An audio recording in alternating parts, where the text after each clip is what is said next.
Growing up as a young kid, I was always into hunting and fishing and wanted to get into it more and more each day. And of course my dad was one of my first mentors and everything. He got me into it, but watching Ted Nugent on TV every single week was one of the huge highlights of my week. I had to make sure all my homework was done before I could watch him, but I made sure I had the time to sit down and watch him. As a young child, he is a huge advocate and a huge mentor for all of us.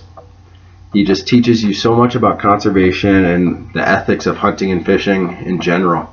And growing up as a young kid, seeing that is ingrained in your head forever. I still follow some of his words to this day, and that's been over 12 years now since I was seriously watching his show. I still follow him today as a young adult, and follow him on social media, and it's crazy how much he fights for us, whether it be our First and Second Amendment rights, our rights to have conservation, our rights to get money to be able to do conservation and habitat preservation. So the first thing I want to talk about with Ted Nugent is his being such a big advocate on conservation. He knows everything there is to know about conservation, how to do it, when to do it, the right things to do and the wrong things to do. As you can see, if you do research on him, he has lodges and ranches across the United States. And just looking at those, he has done it.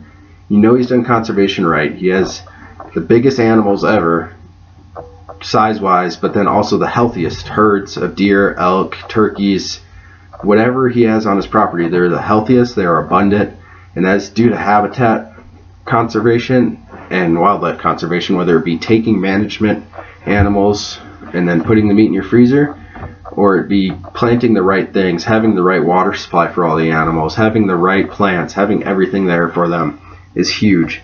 And he's been doing this for years and years and years, and he has the experience and knowledge, so it's crucial for us hunters and outdoorsmen and women in the outdoors to listen to him and take his practices and implement them ourselves.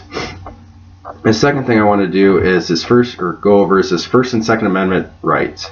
He is such a huge advocate for that as well, and he fights for us at a higher level than most of us can fight at, whether it be the state level, the federal level. He has his ins and outs with those people, so he can take our voice and push our voice up to Washington, further up the chain, so that we are heard more and that people know what we're actually out to do. We're not just out to kill animals. We're not just out to own guns to kill people. It's for habitat conservation. It's for our families. It's to put food on the table and all of the above. The third thing I want to talk about is Ted Nugent is a dream maker. Growing up, he would always do the Make-A-Wish Foundation hunts. It's something close to that. He has a different program, but it's very similar to that.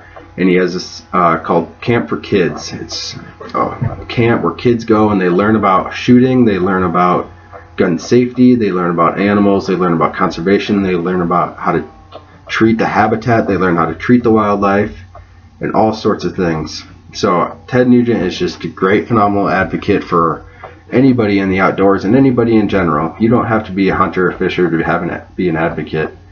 But that's Ted Nugent, and I hope you enjoyed it.